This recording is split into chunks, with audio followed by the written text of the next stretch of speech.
What is going on? Welcome to the Offside Chat podcast. It's your boy Naber. We're joined by the usual suspects. We've got Edward and Naeem. What's going on, boys? How are you today, man? All good, brother. All is We blessed. Yeah. smashed up Spurs, so you're happy. Your week starts off great when you whack up the old enemy. You know what I mean? Yeah. No, definitely. It's a funny thing in football, isn't it? hmm It really is a results business, man. There's no two ways about that.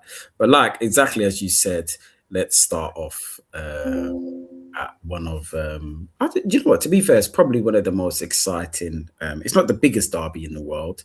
Obviously, you've got a little bit more derbies across the world, but in regards to entertainment and people really wanting to tune in, there's always goals and always drama in the North London derby. Now, the fixture before, Arsenal ended up winning 4-1 at the Emirates. It was beginning of to see a little bit different back then, but then now, obviously, after you would think there were two losses, but obviously drawing to Brentford and throwing a two-way lead against Wolves, it was that bad, that draw, that it felt like a loss. The media piling in. It was literally like, look, City have won again, Newcastle. I've never seen so much excitement from other fan bases, some media personalities really getting excited with this bottle. Oh my God, City are chasing them, salivating at the mouth. So when they saw that fixture there, even as bad as Spurs have been this season, you looked at that and you thought, this is dangerous. And you don't have to give them an incentive. They've got a new manager. They've sacked the manager that they were complaining about. They've got a new manager through the door. You know, Arsenal licking their wounds, drawing that game, throwing away a 2-goal lead. If they could even have drawn that game or got a draw at home, that would have damaged Arsenal in regards to the title. Just obviously the night before, City went on to beat Newcastle 2-1. We'll talk about that after. So the pressure was on, man. The pressure was on. I kind of feel, I don't know, I'll let you guys speak, but I kind of felt as an Arsenal supporter, I kind of felt that it was a must win. I wasn't even panicking. It was one of them situations where if you don't win, you know, when your mum used to tell you back in the day, listen, if you don't pass your exam, I wouldn't come home. It was one of them ones. I was probably the most relaxed I've ever been before North London derby because I was like, if you dare cock this one up now, yeah, just don't even bother.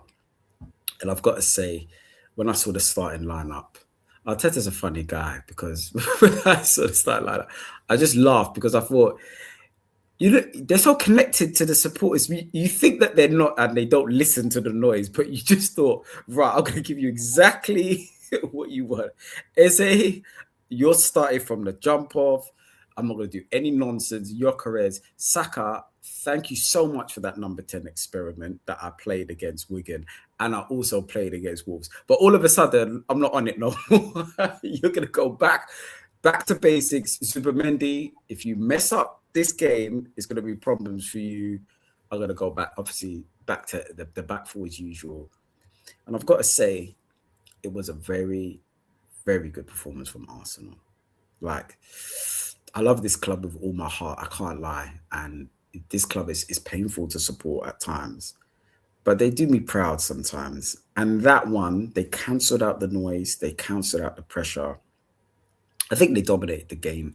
If it wasn't for the mistake from Declan Rice, which is very unlike him to pretend to be Iniesta, that was another comfortable, enjoyable watch. I actually enjoyed that, crashing it on Spurs at their home ground. They're already down, and I think in their mind they thought, oh, maybe we can, bro, we don't want to hear that. We've slapped you 4-1 at the Emirates, and we've come here and done another double over you. They must be sick of Eze. They must be sick of Arteta because they hate him.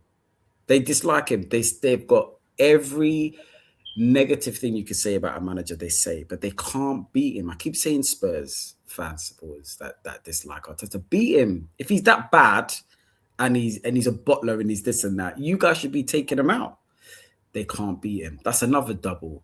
So we marched on there, and obviously I'll let you guys rap all you want. So proud of my two summer signings that I've stood by. I'm honestly super, super proud. And it's one of them situations where it's like, you've got to play your stars, man. We were attempting to play second to 10. I spoke to Ed off camera last week. I said I could see it. Maybe later on in his career, I could see it, the way he moves his body. But then I just thought, hold on a second. We've spent 65 million on Crystal Palace's player of the season. Liverpool were linked with Eze. Spurs wanted Eze. You know, he's on the back of a season where you saw him in crunch moments for Palace, helping them win the FA Cup. You know what I mean? So I looked at this and I thought, we've got a £65 million number 10 who can play in the left. You've got to play this guy. He scored a hat-trick in the last fixture. So look, he came on and like Ed shared a video before, it was just hilarious. He has really got it in for Spurs. This guy really has got it in for Spurs.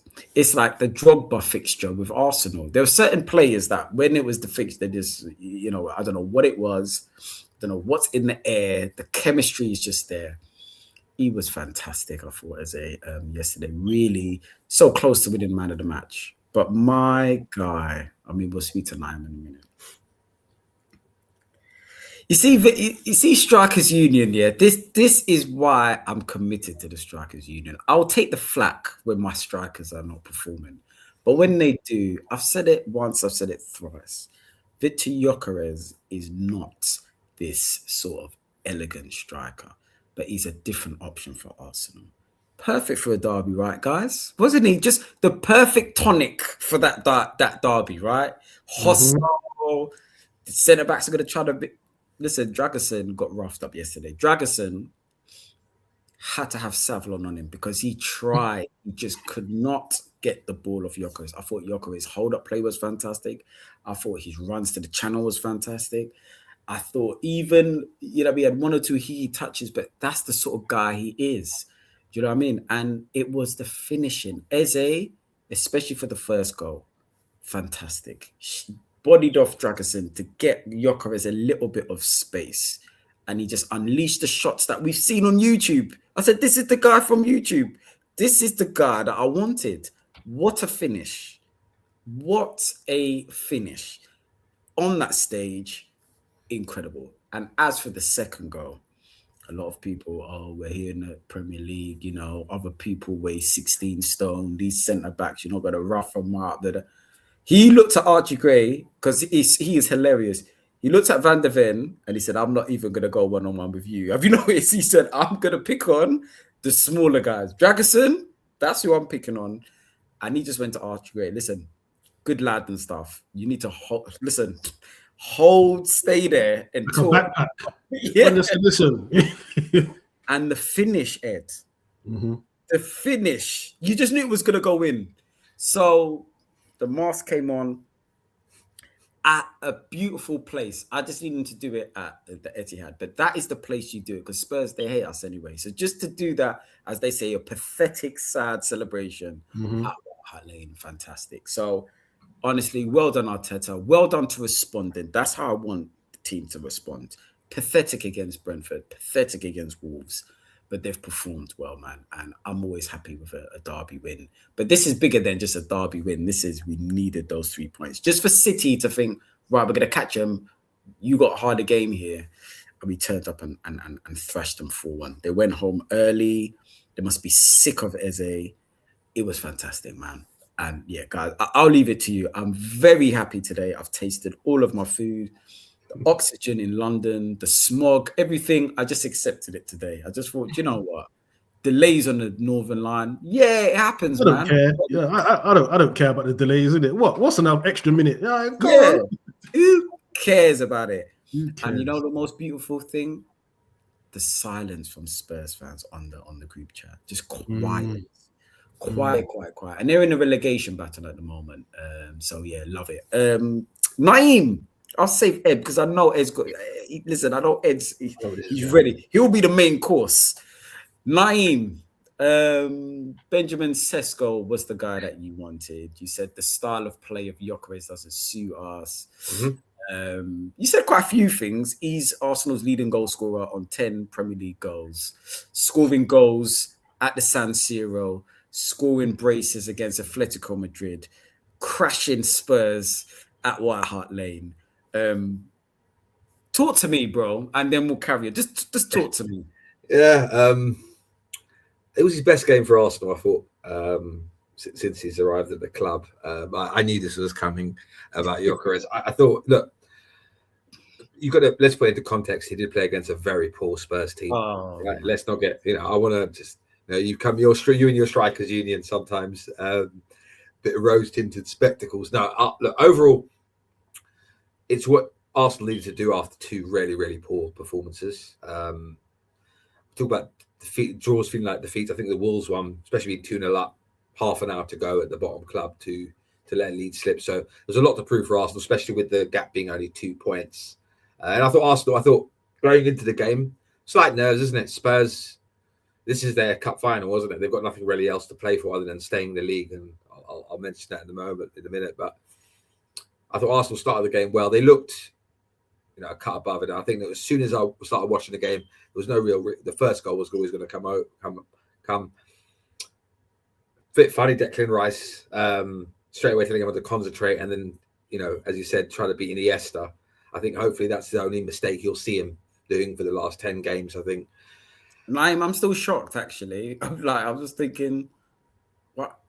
Especially that's with how good he's been. That's a compliment in there, isn't it? Out of all the players to do something silly, you wouldn't have expected him to be him. But I think the key aspect, and I'll give you Gyokeres his credit. I think he started pinning himself. Will you give him his credit?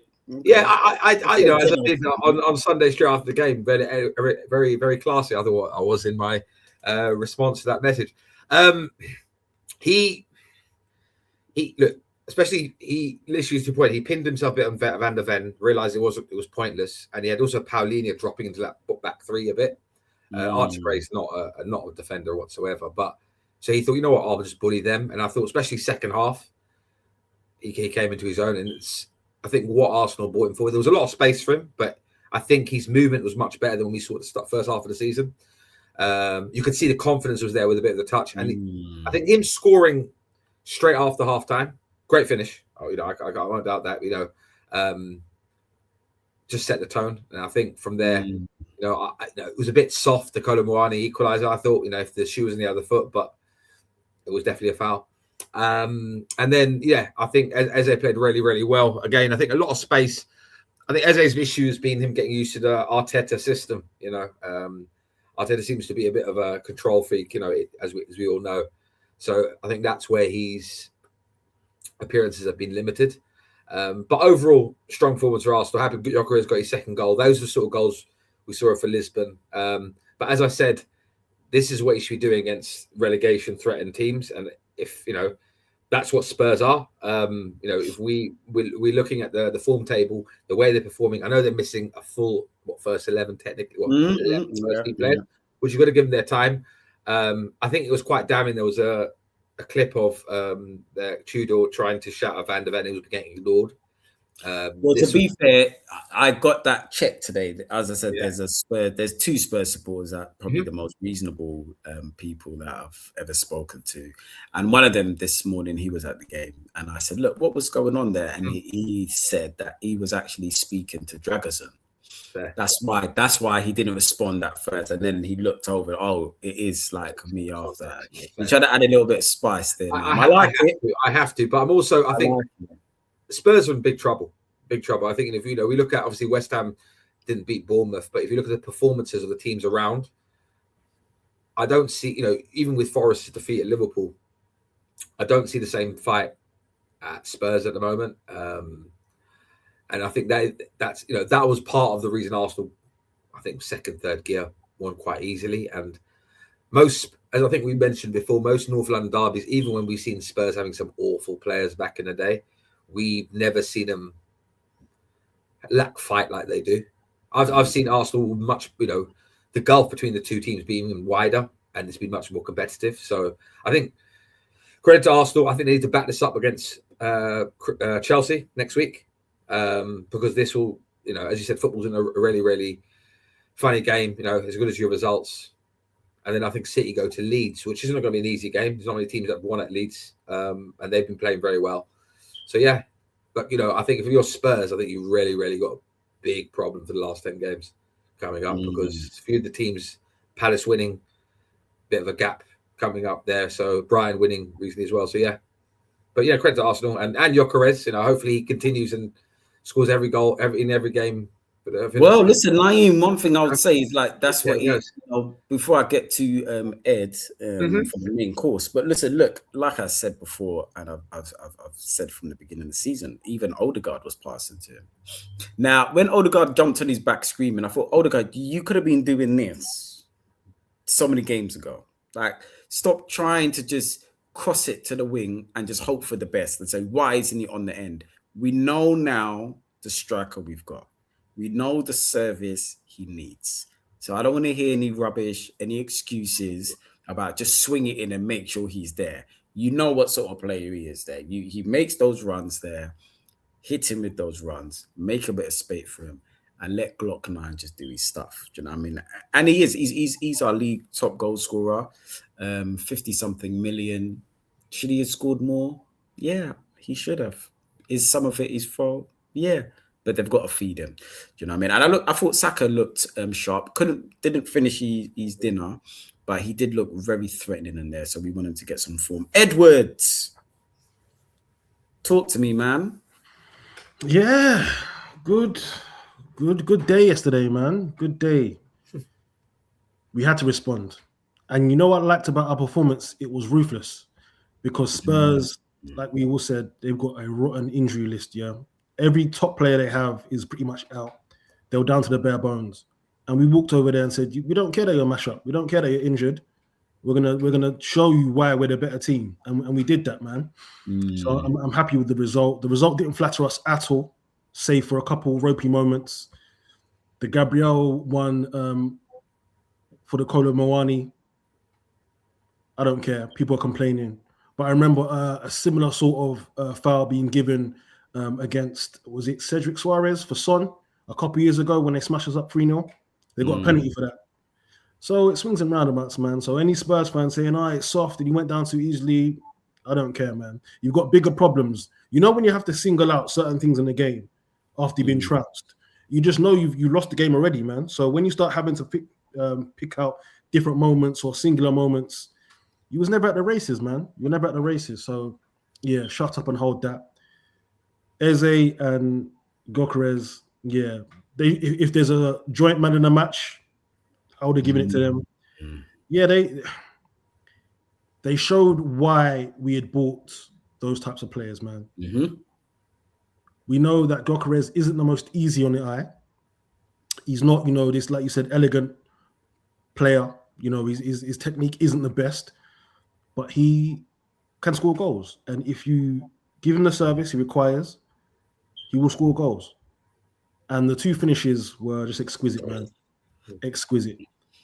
When I know they're exquisite, because I've got Sky Stream, which I'm going to complain because, to be fair, it looks like I'm a couple of seconds behind. I don't think I was. Okay.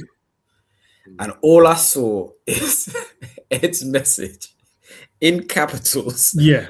Like, Ed's a reserve guy. So when I saw that, I thought, well, he hasn't scored an own goal, so he could have missed. So I'm seeing this thinking, okay, what is going on? All I see is the ball drop to him. I said, wow. Bang. Finish. Ed, you must have screamed, because the way you messaged was like you were screaming. No, I didn't scream, but I said, rare. Yeah? Yeah, cool. And I was so happy because, like you said, he's been under fire.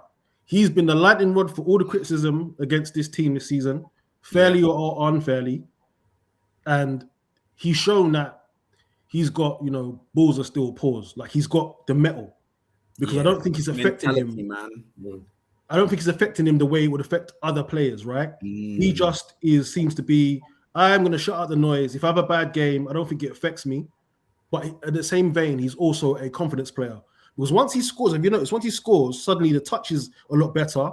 The technical security is there. He will start knocking it around the corner. He'll get the ball down, bring others into play. But when he's not getting chances or he's frustrated, it's like he doesn't know how to play football almost. So he's maybe there is a chance for you on the board of Strikers Union, because now you're actually understanding the side. Look, I'm so proud I could cry, man. Where's the tissue? Because You know what I mean? For years, I've been trying to tell this guy. Now look at him. Oh yeah, really confident. You could just see. And maybe there's a post for you, man. Let's give some defensive work on Ed here at the moment. Let's, I think he started the game strongly. I think that he had that chance. He did the first chance where he's cutting on the left, and he's that was a YouTube past. Clip, right? That was he was someone you saw, yeah. And I think that just filled him full of confidence. He started very, very well. I think that's where, and then you just see it throughout the game. He thought, I can just deal with these. And I think to your point, his touch coming to get the ball, there was a few layoffs. He looked spot, and I think to your point, he's only been here. He's only been here half a season. Yeah, 6 months. Arsenal played with a proper striker since how long? Yeah, arguably second. And he's a completely different style to obviously Gyokeres. So it was going to take. I think it's still going to take a bit more time bedding it in, but I think from what we saw, it looked positive. Mm-hmm. I'll give him that credit. Yeah, he did. He looked a lot sharper. My challenge to Gyokeres now is, because we've seen this before. We've seen games where he scores a couple goals and he looks, confident. The next game, it's like Space Jam, the Monsters, where the powers get transferred. So what I want now is for him to go on a run. And I said this a couple episodes ago. I said, I believe he can go on a run and he will be key in the decisive moments for us if we're going to land this title. So my challenge to Gyokeres is, listen, brother, thank you for what you did against Spurs. They're little man. You're meant to punch now every single time. Can you take this into the next game with Chelsea? I want to see that sort of verve, that confidence where you look around and say, listen, you defenders, you can't stop me, man. None of you can stop me. And what was impressive is, like you said, he saw Van de Ven, said, I can't get change out of Van de Ven. I'm going to punch up on a little man. So that's what I want to see him do against Chelsea defenders. If you know you can't get change from one of these men, peel off and go and trouble another defender. But you know what was so good about him as well, though, yesterday was the link-up play, and even for Eze's goal, the second goal. Because usually, the little touch there. Yeah. I thought, and look, I reckon those three have got a lot to do for the rest of the season. That Saka, Eze, and Gyokeres link-up, yeah. I think that is the link-up. Because what I saw yesterday, I thought, I really like it a lot. Mm-hmm. I liked it. And I think it was just... Listen, Arteta got the tactics spot on, man, yesterday. You have to give him his credit. So a guy that I have to give his credit yesterday as well is someone who I wasn't a huge fan of in Capier. I thought, but yesterday, I thought he played well. Yeah, it was I thought he looked good yesterday. I think Saliba and Gabriel were fantastic again. Timber, he just had to get taken. That's how can I forget? Now, I took my son to his first Arsenal game in the summer. And it was Cup, a season game, yeah. And I remember we had signed Mascara. And Arteta actually started him at right back. That's where I saw him first. And I thought, wow, this boy is good, because he's quick, he's aggressive. He's not great going forward, but he was one of those, like Ivanovic. You see those sort of right backs? Yeah. They're not great going forward, but they are... You can make something happen, innit? He's a natural athlete. He's an athlete, isn't it? You can see it when he's just bounding up and down the touch. Boys, that's what I saw first. And I thought, he's all right. Yesterday, he looked comfortable at right back and at centre back. He was aggressive. I thought Timber is not performing. And you're thinking, okay, we haven't got Ben White here. That is Arteta using his squad. This is what I want from him. I mean, I think he could have taken off Zubimendi and put on Norgard towards the end. God forbid. Let's get Norgard some minutes, alive. Yeah, shocking. Yeah. However, that is it. When he came on half, I just thought, you're not getting any change on that left that left side. There just wasn't. He was clearing everything. I thought he was fantastic, and I was a bit worried because Timber's got booked as well. So I think he's got 5 yellow cards now. So he misses the next game, I think. No, isn't that rule changed now? Well, the rule, sorry, I always get that rule confused. Yeah, I don't know. After the cut-off point now, they have to get 10. So 10. if you get 5 between a certain point, fine. It's gone past half of the season. So halfway through the season, it restarts again. Yeah. But I think I think Mascara. I think Timber looks tired. He's been flogged. Since he's ACL and he's come back, he's not stopped, has he? Yeah. Even last season. I think Mascara. I think Mascara can. I looked at that and I thought, right, I think you'll be all right for Chelsea. We're for Spurs though, guys, because Naeem, what I know we're saying relegation because it's so good to be true. I can't believe it myself. You know what I mean? Because I'm like, I would love it to happen, but they have got actually interesting games. They're away to Fulham, which is a tough game, and then they're at home to Forest. So if they win those two, they're out of it. But again, Fulham, they're just off the back of a win. But I don't know. I just always seen Spurs seem to get changed from Fulham at. Yeah, being at Fulham might only make a difference. And I think Fulham have looked pretty good going forward, isn't it? And let's be fair, Spurs at the back are all over the place. Yeah. They finished fourth bottom, as I think we've mentioned quite a few times on this show. 17th last season 22 league defeats. Yeah. Even though they spent a lot of money, again on some attacking players, this is the same, very, very similar team. Mm-hmm. I think arguably we've seen better teams go down. I think I'm old enough, and I think you both remember Leeds getting relegated. Mm-hmm. That team was a much better team pound for pound than what we're seeing with Spurs. I think, you know what, it's all about form, and the way I look at it is if they don't pick up at least 4 points out of the next two games, I think they're in big trouble, especially if Forest beat them because of that 6 point swing. I can't see. I don't see them catching Leeds. Palace, I think those teams will get enough points now to be safe. Well, Leeds is only 2 points to be fair. So you watch Leeds play, they fill you with enough confidence in it that they'll pick up enough points. They should have beaten Villa in the end. It's a weird one with Leeds because bar the Arsenal game, they've been great at home. Yeah, I've watched them. I thought they've been interesting. But looking at this, look, West Ham, Forest, Spurs, and Leeds, I think, is the one where it's a bit techie. It's been a huge win for Brighton because they would have been on 31. So I'm looking at that. Palace. I think Palace are on 34 now, is it? 35. So again, a little bit of a gap for them, which is good. Huge win against Wolves, to be fair. Mm-hmm. But with Spurs, Ed, listen, I'm gonna just again. People always say you're always coming for Spurs and stuff, and I remember when when Arsenal wasn't performing and Spurs were finishing above Arsenal, there were quite a few cocky Spurs supporters that used to come out and say, "Oh, you guys can't chat to us because you guys are a mid-table club." Mm-hmm. Well, you finished 17th last season, and this season you're 16th.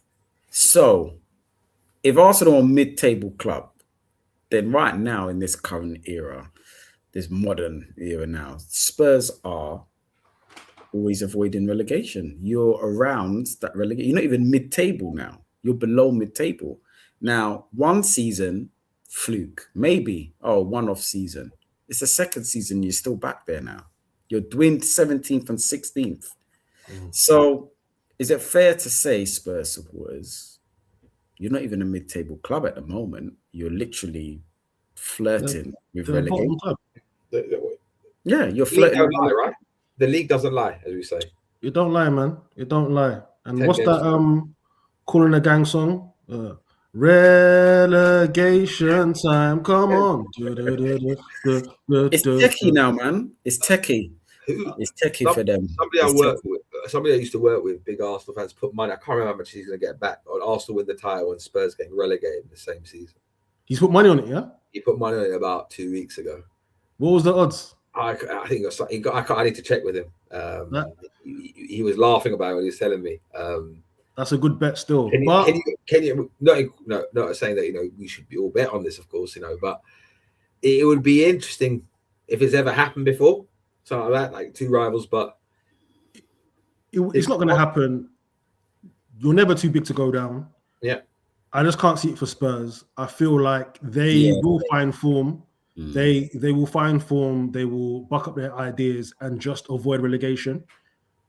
But if I'm a Spurs fan, I'm embarrassed to say I'm a Spurs fan. This Europa League that they won last year, papers over the cracks. Mm-hmm. Barely, for me. Well done for winning that competition. You're European champions. You can say what you want to say. You finished 17th last year and you're currently 16th with 29 points. You haven't won a league game all year.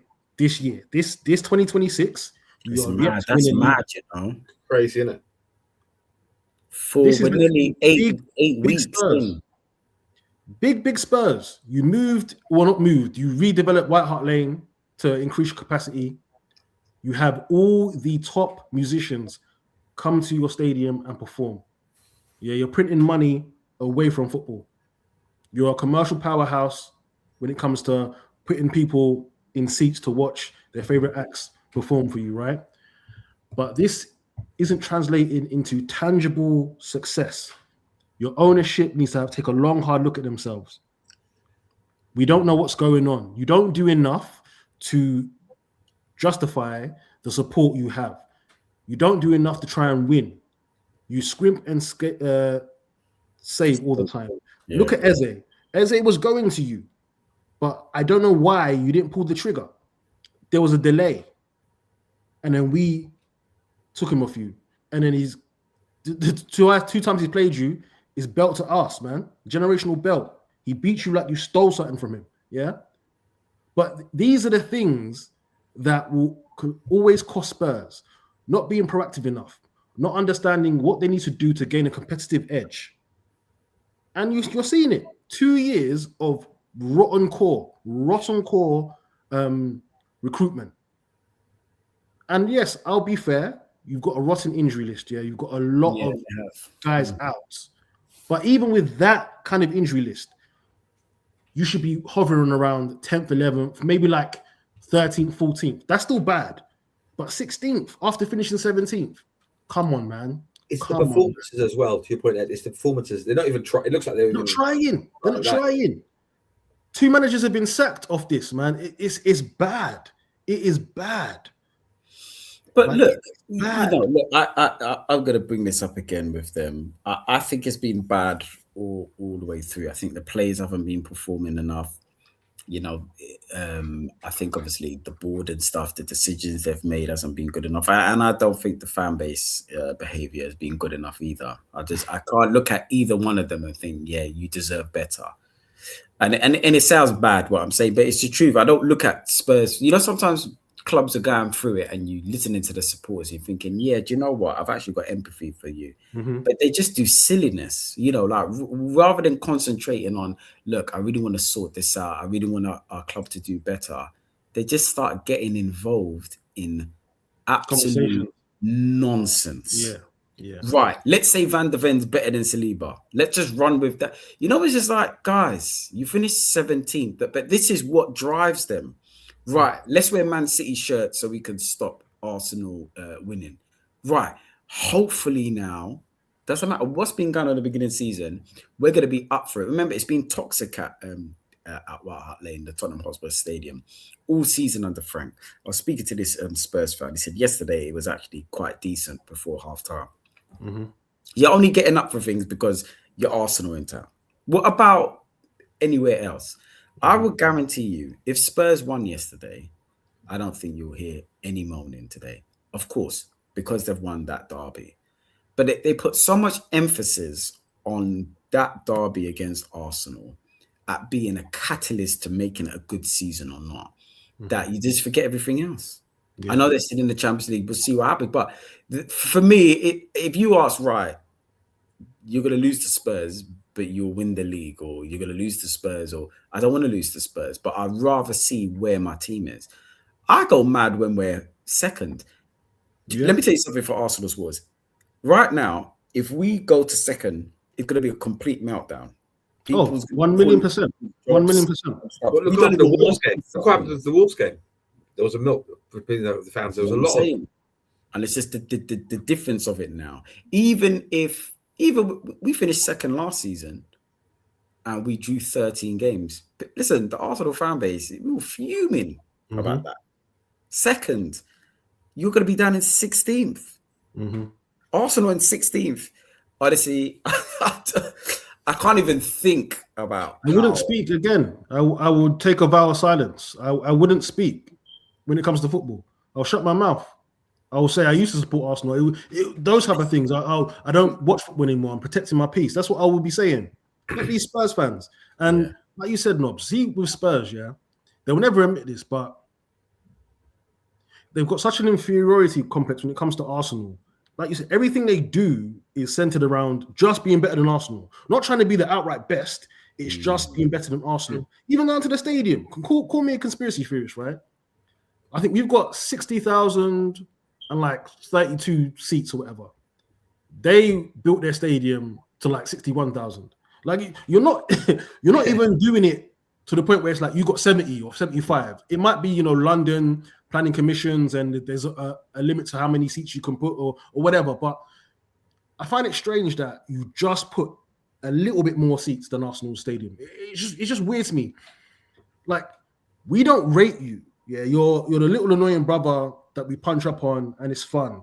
And then obviously when you started fixing up and you finished above us, we couldn't take it, right? Because it's like, if you're playing FIFA and you've always been working up your little cousins and your brother, the minute they get a bit older and suddenly you're drawing games against your brother and then he starts to win and then you can't win anymore, it's gonna mess you up a little bit psychologically. But we will always be better than Spurs. We will always be better than Spurs because we do certain things to try and be better than Spurs. And then we're trying to now do things to win titles, yeah? It remains to be seen.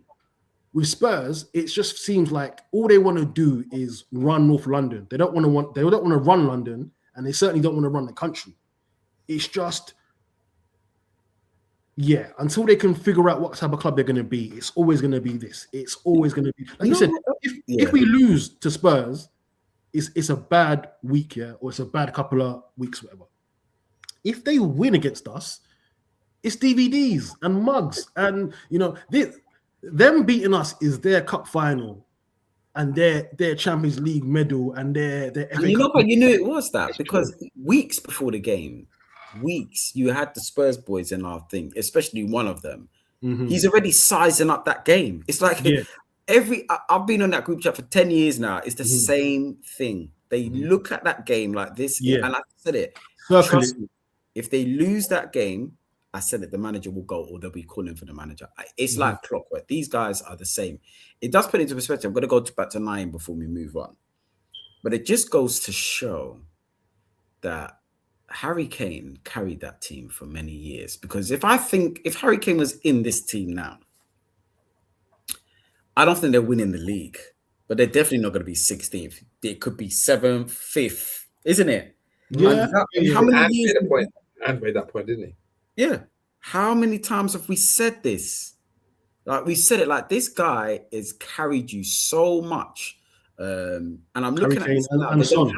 Those two, you thank God for those two because they legitimize your club in a way you haven't been legitimized probably ever in the Premier League.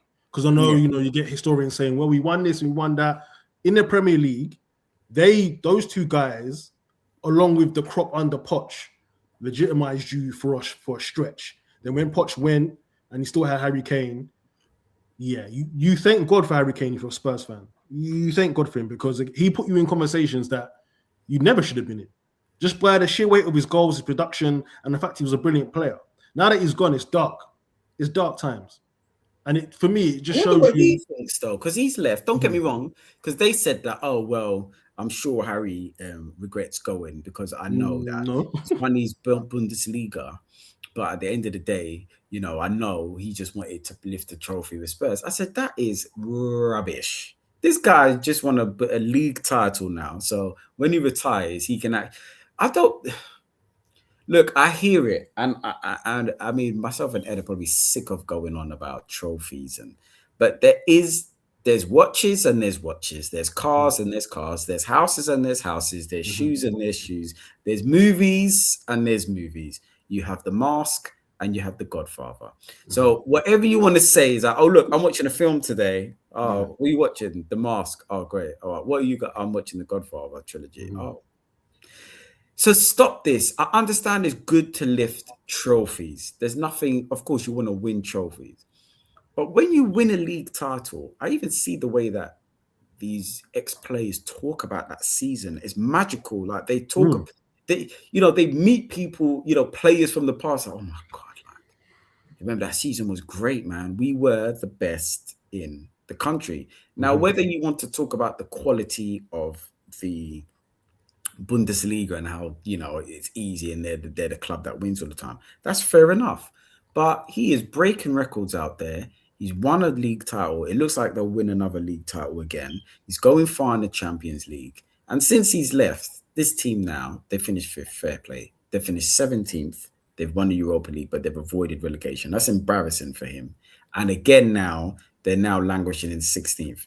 So if there's nothing you can flex on Harry Kane about this, because he's going to lift up another Bundesliga. And if you ask me, 1 Europa League or 2 Bundesligas, I know exactly what any professional player would pick. I want to win 2 league titles. Do you know what I mean? Like, and I flopped in my first season as well. So it could have gone a bit, So yeah, it's madness. Naeem, we'll move on to Manchester City because they played before us on the Saturday night. I looked at this fixture before and was like, I think Newcastle could get something here. However, Newcastle haven't been great. But the last 2 away games, I thought, you know what? Maybe they can show something. I refused to watch it because I was still down about Wolves, but I was forced to watch it like that. I just don't want to watch this. It started off, I'm not gonna lie, man. The Nico Riley goals, man. I'm like, maybe I just didn't want them to win, but I was thinking, Newcastle, man, you've got to do better, especially the second one, the header. I'm thinking he's just there. That cross took out everybody, and he's just there floating by himself. Someone who's not prolific. He's had a decent season, the youngster, a very good player, to get 2 goals. But then, they equalised first, didn't they? And that Hall is one. Listen, that Hall. Yeah, I'm a fan, yeah. Chelsea comment. Yeah, you're a fan, innit? You're a fan. Oh, he's a proper left back, bro. I think he should be starting for England at the moment. He is. For sure. Oh yeah, I think so. I think he's been a left best consistently from what I've seen. Yeah, definitely. Fearless, gets on the ball. Technically strong, yeah. Technically strong, up and down, can score goals. Decent defender. I don't really see him getting cooked. Yeah. No. So good on the ball. And even in transition, the link-up play on his side as well.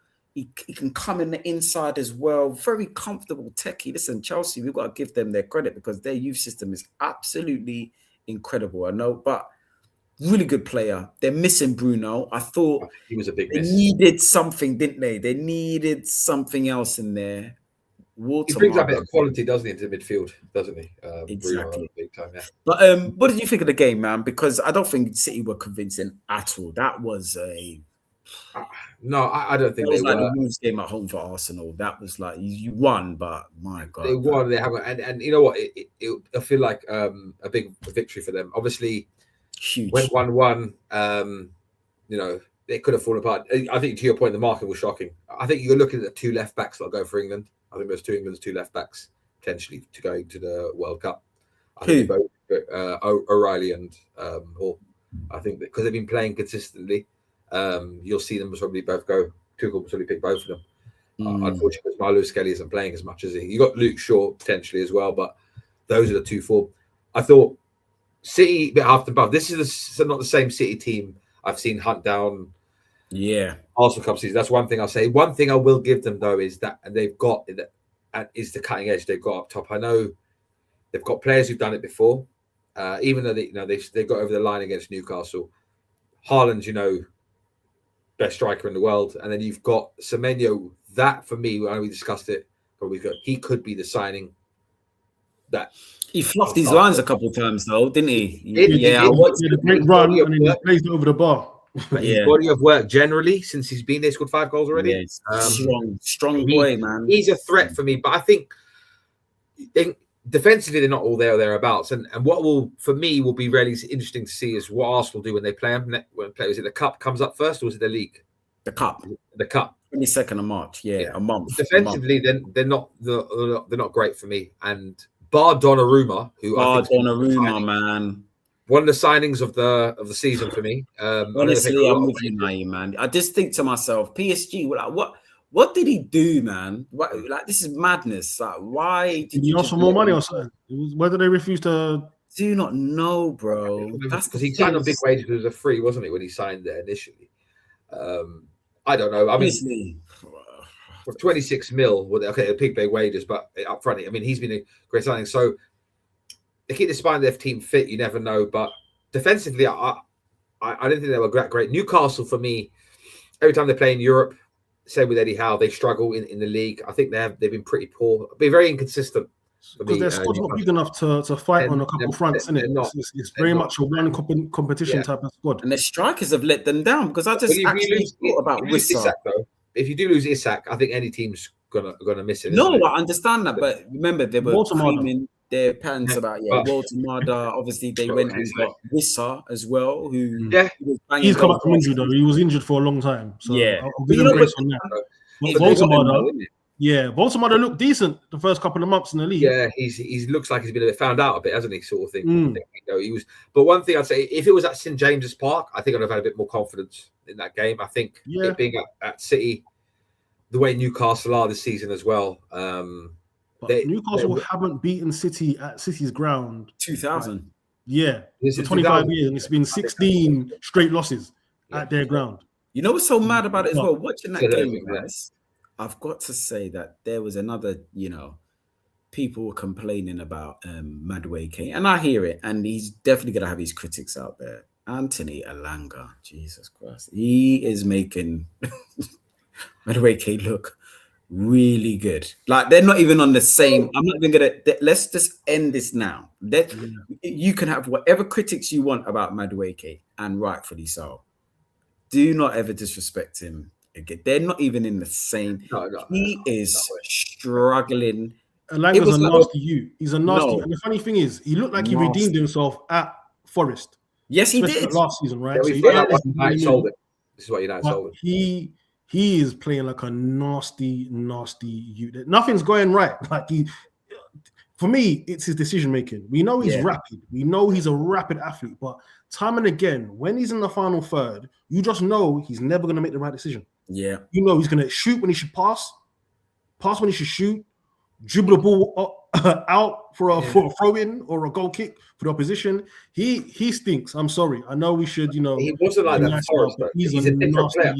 He's a different player. But even Anthony Gordon on Saturday night was a threat.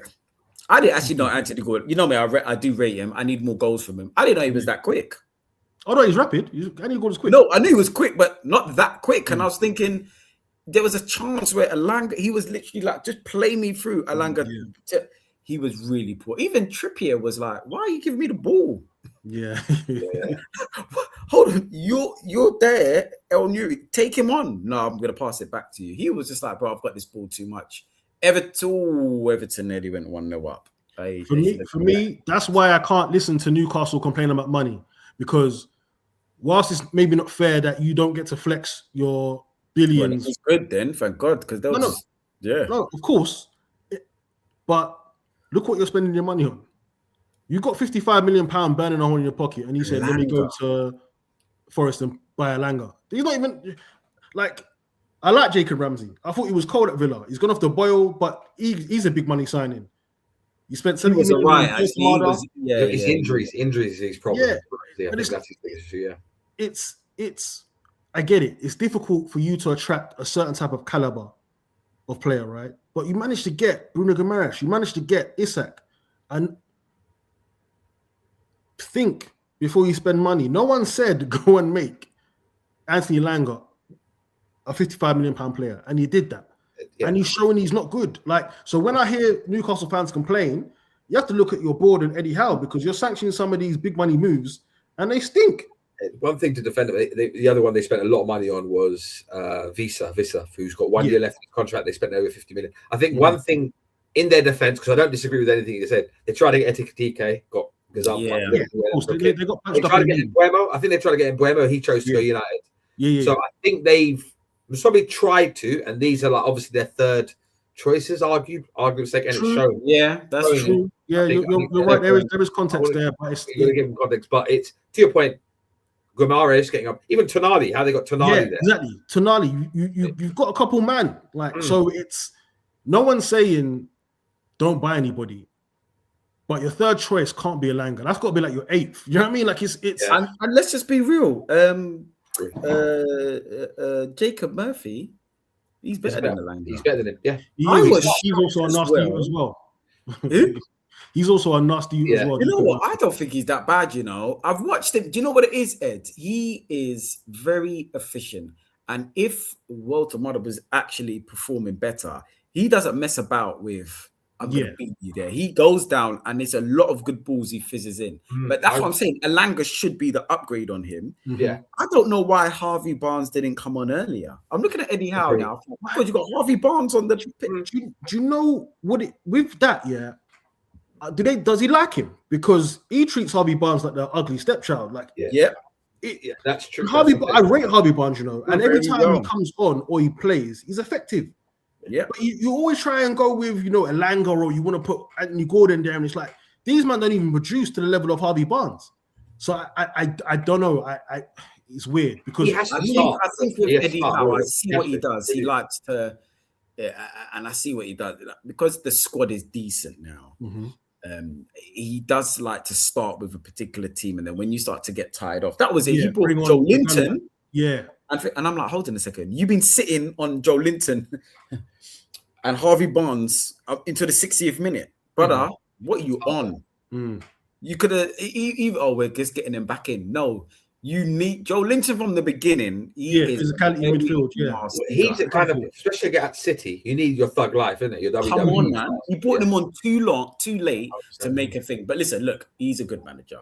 But yeah, with Newcastle, maybe I've just obviously got my Arsenal cap on, so I did expect more. I think Gordon ran his socks off, but yeah, it's interesting with City. Honestly, it's interesting with City. Are they, you know, Haaland, you know, didn't score again? Are they one injury away from real problems? There's no January transfer window now. Like we keep saying with Arsenal, we need to keep this player fit, that player fit. They can't afford, I don't think, for Haaland to go down. I don't think he will, but I'm saying they really can't because they'll probably have to play Marmouche there. Maybe they'll move Foden in. Foden can't get any change this season as well. So I just think they're so easy to get at. Even Diaz had to get hooked because he was in trouble. He should have got sent off. So Bernardo Silva stepped up. Fair play to him because I thought he should have been off. Bernardo Silva should have been off as well. He should be sent off. Challenge on the yellow. 100%. Definitely. Great, yeah. But yeah, listen, look, City did are making it very, very interesting. They've got a game in hand. It's 5 points now. So let's they go to Leeds before they play Arsenal, play Chelsea, right? So they go to Leeds. Chelsea on Sunday. They go they're at Leeds on Saturday. Saturday evening up in Leeds. So you know what? I don't want to watch it, man. I'll say this, guys. Yeah, they'll beat Leeds. No favors. We have to win this league as opposed to waiting for a team. No, of course. 10 games left, doesn't it? And if you look at the home games, Arsenal should win all of those, and they don't even have to win at the Etihad. Arsenal. So no excuses. The destiny is still with us, but we have to make sure that we can't afford drop points. If we drop more points, it can get sticky. But again, leagues are won through being the best. So if you want to be the best Arsenal and you want to be looked at as champions, and come May, you lift that Premier League trophy, do business while business is being done. The cup is going to be, part of me feels is what's going to, if Arsenal lose that, then you know what? I do think that. I hear that, and but again, for me, it depends on how many points by that time. Potentially, because if I can see us being nasty with it, man, because I've seen us when we knew we're not going to win no league because we draw too many things. All of the eggs have gone in a basket. So let's just remember who we have, and that eggs in one basket is something I've seen over the last 3 seasons. Because that first title race was like, look, forget about these cups. We're just going to go there. So if there is a gap, let's see what happens. But no, City could be got at, but it's going to make it interesting. I think it was a little bit of I know they're probably going to think it's not, but I think after drawing to Wolves, I think City saw that Spurs game and thought, I reckon, we've put them under pressure. A fair play. When the team responds, you don't just sit there and think, okay, don't worry, next game, because Leeds is tough away, man. It's a tough game. I think they've got enough to win there, though. Unless Leeds pull off something crazy, I think they've got enough to win there. But listen, Calvert-Lewin up top is going to cause them enough issues. It's a tough place to go. It's a tough place to go, Leeds, in terms of, we've seen it all season. So, 0-0 half time, you never know. You're right. It's tough, but watch City go there, give them 4-0. Yeah. I was just first half, and it's just like, okay, it could do let's talk about Ellen Road. Yeah. Ed, I was just about to say that because we really slapped them up. But you're right as well, Naeem. Missed their Haaland first. is a Leeds fan. Let's not forget this. Yeah, so maybe we'll see. Yeah, so he'll probably want to score. His dad will be there in attendance. You know what I mean? You know what's so funny about Alfie Haaland? Yeah, is the fact that he is. You know, when you're a dad and you watch your son on the side of the pitch and you kind of hope, I hope my son, you know what I mean, is going to be a football player. When he scores, you've clocked the game as a football dad because you're just watching him and he's just like, he's going to score. I just look at him and I just think the pride from him. And on top of that, I was a nasty midfield player. That's what I was. It's like, and you look at your son and he is this elegant, thoroughbred of a striker. Like, he's going to heights that he's picking up the Champions League. Like, don't get me wrong, with Haaland, he was at Leeds and City. I hear it, but you're thinking, oh, hopefully you can have a career. Bro, that's what any father wants, your son just to be better than you. And with Haaland, I've got to hand it to him, man. He's just looking at his son thinking, yeah, you're just, what a proud moment, man. Hopefully not too proud. But listen, let's get serious because something has, I've got to say it's been upsetting me this week or the last week. Not just the act, because I think we've seen it many times. It's the response and the fact that it's 2026 and this is the response from the latest race row. So Benfica take on Real Madrid in the Champions League. Vinicius scores an absolutely fantastic goal. He celebrates. Benfica, supporters are upset by that. Look, whenever a player celebrates, they go to the corner flag. Even Rice, we've seen it so many times on Instagram. He's getting peppered. Like, there probably is a UF in this, UF in that. I don't think anyone's got an issue with that. It's not nice for people to be saying to shut that up or whatever. However, it's something you think, right, I'm going to be called a CUNT. It's not nice, but look, I have to hold this.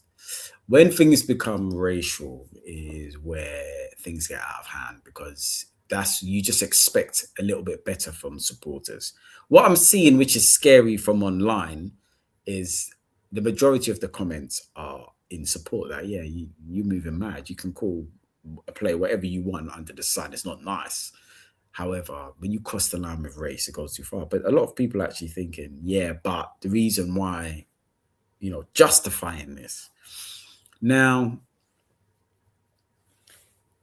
it's one thing supporters, and when I look at the Instagram accounts and I look into because I read comments and I look into it and I see some of the profile pics, I'm like, look, I'm not surprised. You would think at a time like this, you would expect people's fathers over the age of 50 or 60 to hold these ignorant views. But it just goes to show that there's plenty of younger football supporters who littered with black players. You would think, no one's saying that you have to be pro-black here. No one's saying that. But you would think, I've grown up with these guys, I've grown up watching these guys. Why would you come out and do? Because I look at it in a strange way that even if football was dominated by, Caribbean or black supporters, and you had a Chinese or Vietnamese guy, and people were literally and I'm going to be honest here, and they're literally going for him just based on just the way that he looks. I would actually be like, rude boy, what are you on? Do you know what I mean? And we really shouldn't be that way because we've been on the receiving end. But I would actually just think, okay, cool. Call him what you want, but what's this? You're going in on these people and you're calling him a monkey and you call it. What are you on, bro? Like, do better. You can cuss him. You can call him whatever you want. Sometimes it's not right, but they even speak about their partners and, you're and your son of a whore. And, bro, it's not nice. But sometimes in football, it's probably the place where, as a supporter, and if you've played at any level as well, even as a supporter, we shouldn't be taking that abuse, but we just accept it. It's part of the game. Like, you see the players like, oh my God, I got peppered when I went for the corner. You never see them complain about it after. But when it comes to a racial thing, you expect more. and I'm going to let obviously Ed and Naeem, take over, but the reaction from managers, the reaction from, the officials and, from FIFA, from UEFA, from people's football clubs is what is going to dictate what is acceptable. That is what is going to dictate what is acceptable. And what I witnessed last week for Mourinho, again, look, I'm an Arsenal through and through, so great manager, but I'm not sitting there lauding Mourinho. I think he's been entertaining in, press conferences across the years. But to come out and say that your players, allegedly, but it looks like it is called Vinicius a monkey, and you're saying, I hear that, but he was winded. What is the but? What is the but? Mourinho, if someone called your wife a slut on the street, would you actually say, oh, well, you know what? It's because she was wearing a bit. You would lose your mind, no matter how she was behaving. And the reason people can say, oh my God, no, but it's true, because everyone's got a trigger. The same way how you wouldn't like somebody to speak to your daughter like that, if she was a professional football player, or your wife calling her a slag, like, you'll go nuts because you want to protect her. It's the same way that this monkey might not be anything to you because it doesn't affect you, does it? Because you're not black. But if it's been used for decades as a derogatory term, and the one thing that comes out of your mouth is, I know you want to win, Mourinho, but that was a big lesson for me. That showed me the true character. Because I disliked Son when he was at Spurs. When I'm watching the game, I couldn't stand him. But I'm sorry, there's no Arsenal. If I was an Arsenal manager, Arsenal supporter, if you're coming out doing them sort of stuff, I'm gonna have to nip this in the bud. I can't stand it myself. But your standards there is low, and I don't want to lose the game. So for Mourinho, who used to manage Porto as well, may I add here, like you got, Benfica's my club, and it doesn't matter.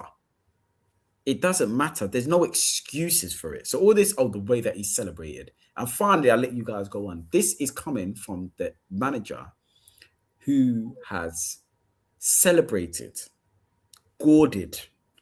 He's been disrespectful in interviews. He's poked people in their eye. God rest Villanova. He has run down touchlines. He has slid on his knees. He has told fans to shush after a final. And you now are in a position now, you would think with all the experience you've had, to now tell Vinicius he shouldn't celebrate when he scores. You shouldn't celebrate that way when you score. You're supposed to be the manager of a football club. Why are you sliding on your knees? Do you have shin pads? You're wearing a suit and you're telling a player when they score how you police their, because it's against your club. Honestly, disgusting, disappointing. I wasn't a huge fan anyway before, but I'm definitely not now. And yeah, Vinicius, I don't care personally whether you find him annoying or not. Joey Barton's annoying. The Chiellini has been annoying over the years. What's the guy that Zidane headbutted? Simeone. Materazzi. Simeone. Listen, you've got villains. Robbie Savage. You've got villains all over the place. You're upset with Vinicius. You think he dives. You think he's Gordon. Why can he not celebrate when he scores? What am I hearing here? This is absolute madness. If he cheats, you think that he cheats, fair play. Boo him. Whistle him by all means. But there's never a time to accept. Yeah, it's fine to call him a monkey. And you're doing it like that. Yeah. Man up, my boy. Man up. I'll tell him to his face. Because in England, sometimes they'll tell you exactly what they're saying. Like, why do you have to cover up? How many times? Vinicius, you're not even a hard man like that. So I'm surprised that you're scared to come and say something to him. But yeah, disappointing. And it just seems, obviously, these guys, you two are going to obviously let us know if there's going to be any bans and stuff. But it just seems it's not really going away and some action needs to be taken. And I'm not doing this from a place of, oh, please, like, as a victim. I'm doing it like, I think enough is enough now. And there actually has to be something very serious that has to happen, or you need to take this seriously. Yeah. Ed Naeem, man. I'll hand it to you.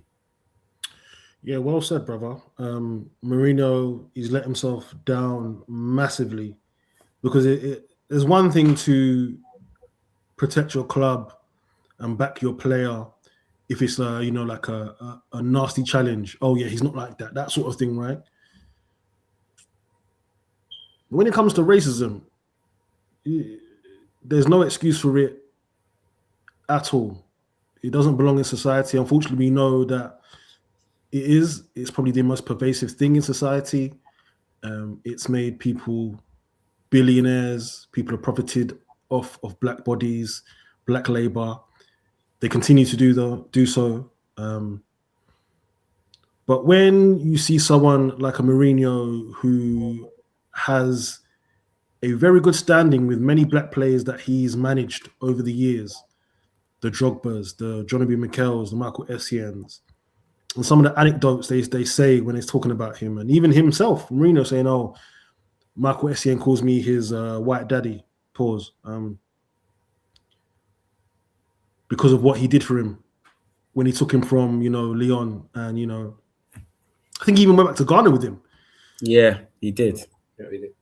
And some of the stories off camera and away from football, these players have said and spoken about when it comes to Jose Mourinho. For him to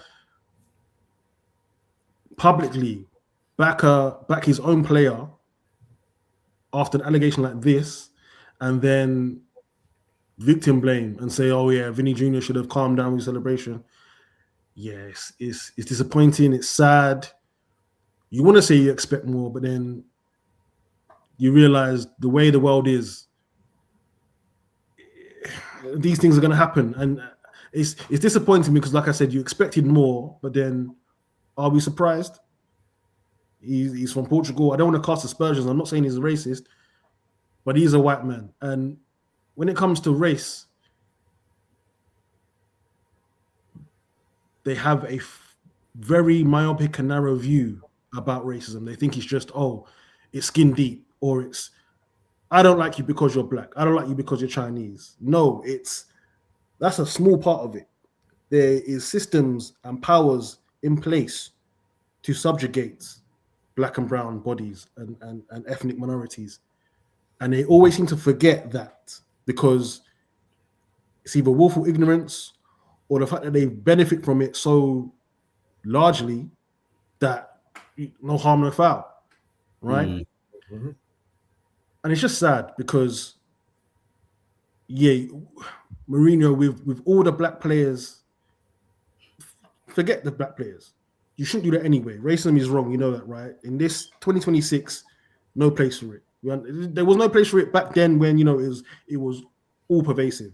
But especially now, when you know better, the amount of initiatives, the deaths, people have died to advance ethnic minority causes, right?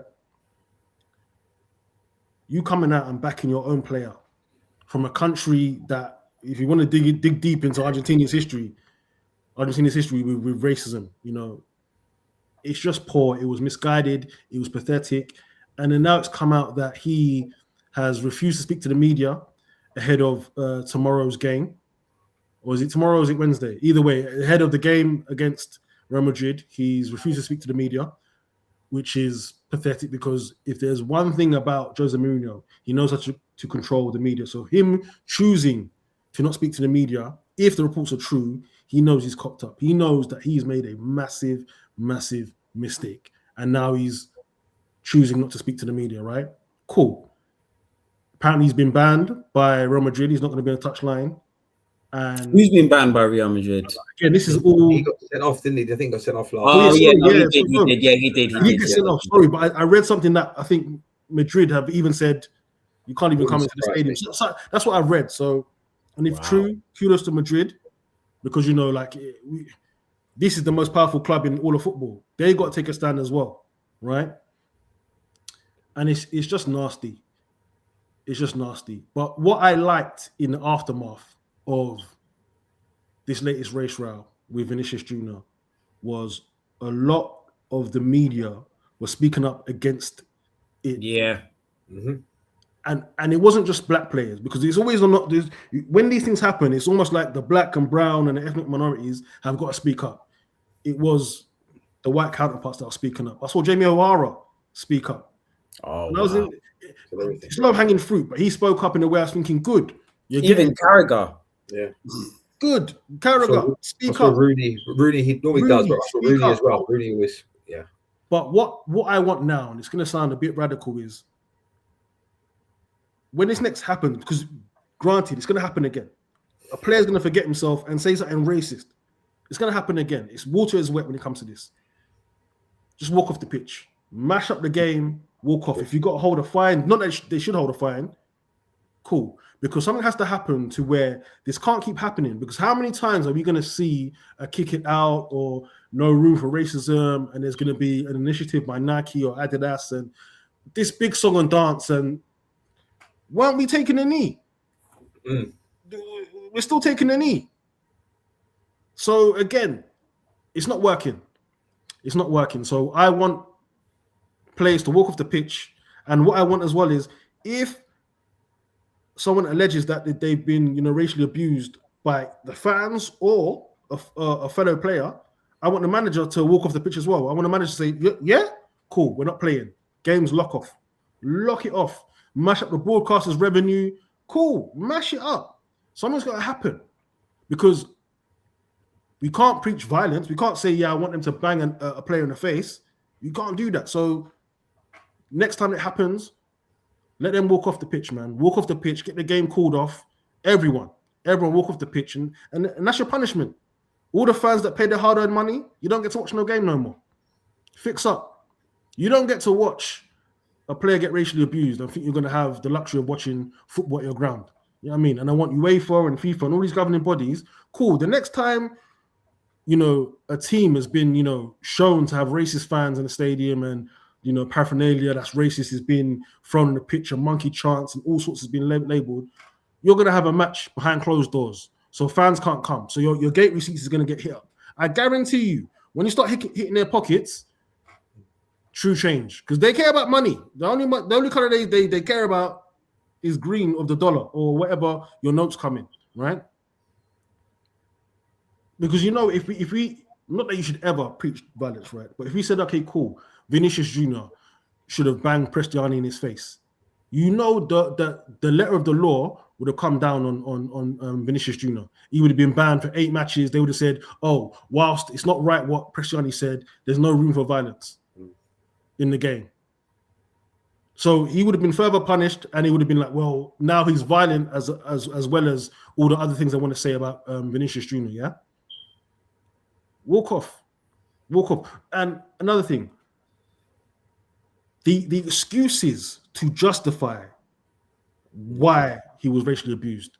Yes, because he scored. The goal he scored was a worldie. He scored a brilliant goal. What, no tapping? Even if it was a tapping, if he wants to take off his shirt and dance and break dance and spin in his head, that's his own prerogative. Another thing I'm sick and tired of is, why can't black players be expressive? They want us to be docile. They want us to be jolly. We can't be expressive. We can't be confident. It rubs them up the wrong way.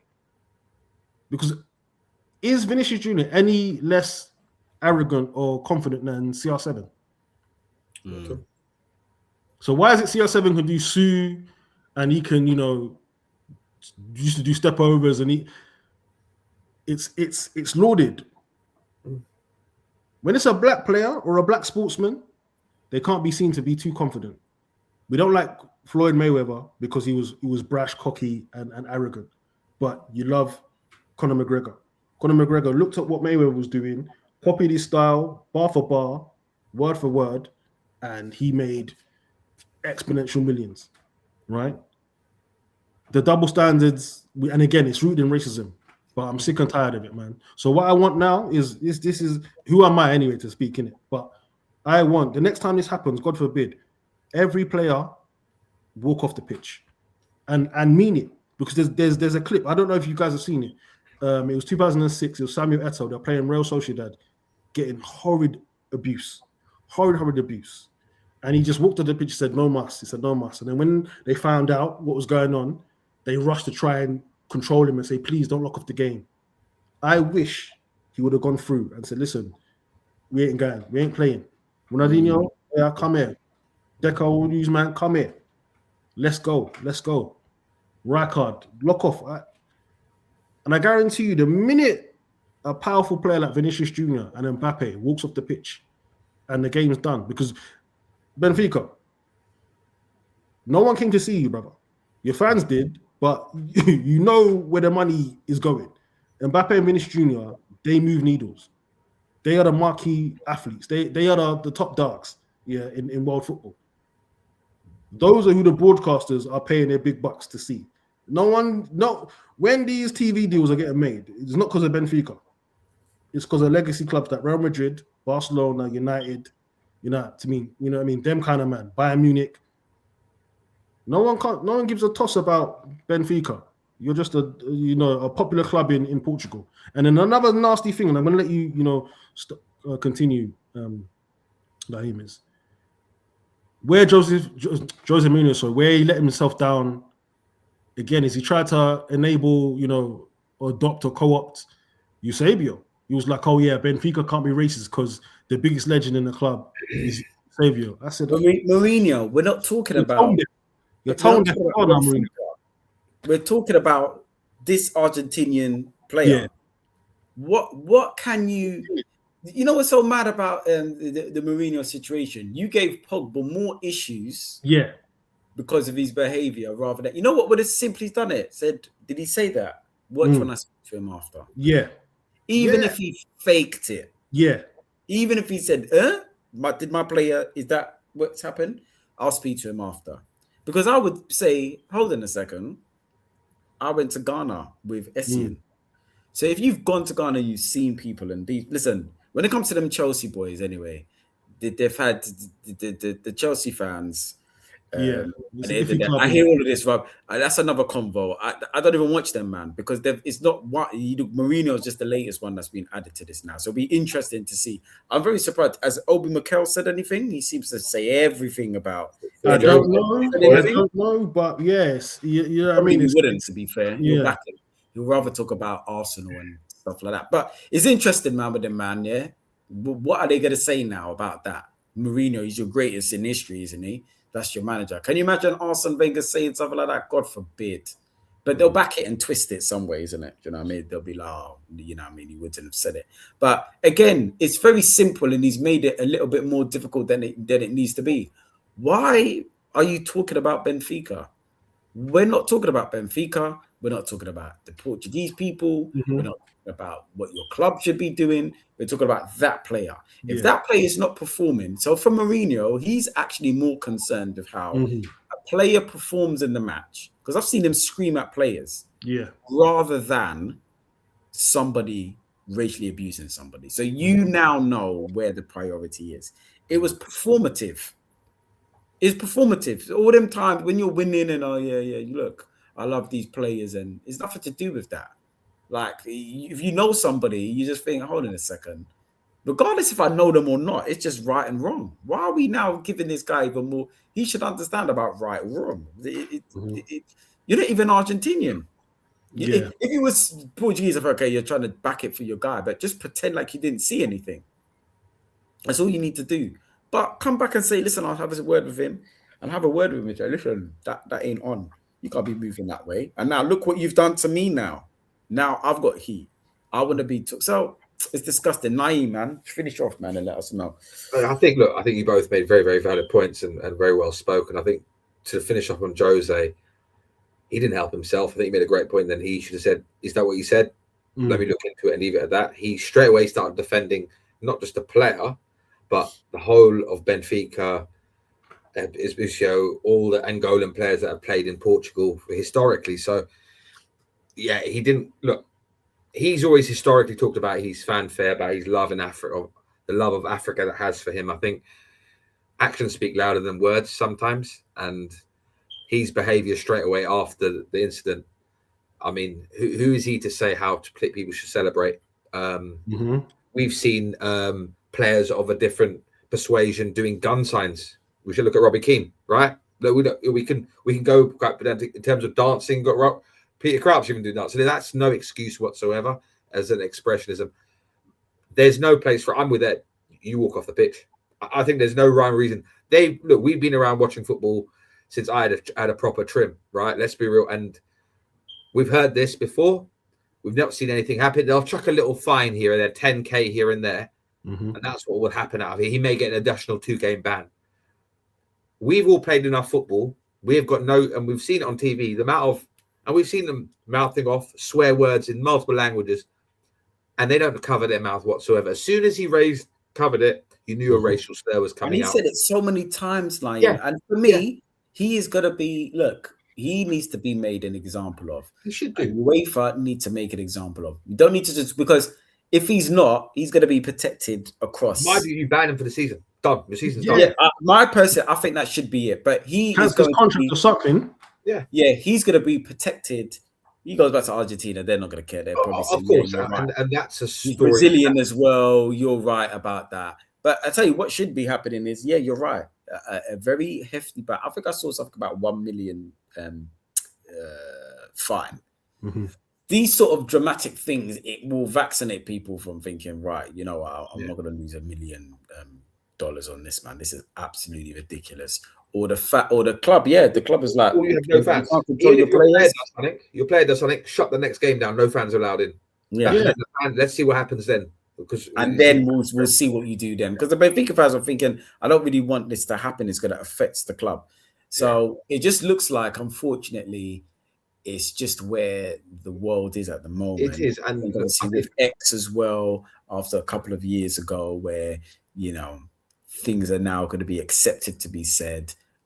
You can see the rise of what's going on, and it's okay at the moment. And it just seems like, it's fine. But I'm not too bothered. I don't really want to speak about them things. Why do you not want to speak about them things? So that's my point. Why is it you don't want to? It's because there's been no movement in this whatsoever, and I think the example is, and we've talked about this discussing example of the Champions League. But look what just happened, and we briefly mentioned it before. What happened this weekend? Chelsea, Fofana and Hannibal at Burnley. Hannibal at Burnley getting racist abuse, and Chelsea fans were racially abusing Hannibal. And apparently Burnley fans were Chelsea fans were racially abusing Fofana, I think, for getting sent off. And I think Chelsea fans might have been racially abusing Hannibal. So Hannibal at the same time, on Twitter or IG, getting DMs of monkeys and bananas and all sorts of racist abuse, and it's just they both got and this shows it's not just out there, it's in our own in England as well, and it's. Well, I mean, look, again, I don't mean to be the bearer of bad news. I mean, it is awful. I'm not surprised though. It's not a surprise. I really am not. And we need to Chelsea supporters. Don't worry, man. Demand them that I know. Let's have a chat, because when I try to chat to you guys about certain things, you've been a bit quiet, to be fair. And one thing I'll hand to Arsenal supporters, AFTV, any Arsenal podcaster, I think we have been consistent in regards to. I don't think we'll be sitting there if this was happening at the stadium. And listen, all supporters can do this. I don't think we'll be quiet about this. I haven't heard Pim from anyone. From the Chelsea FD5 that said, oh my God, this is disgraceful. Pim, I haven't heard anything. So it's interesting. But listen, thank you guys for listening in, tuning in. Obviously, don't forget to like, share, and subscribe. And we will see you back soon. Take care. Peace out.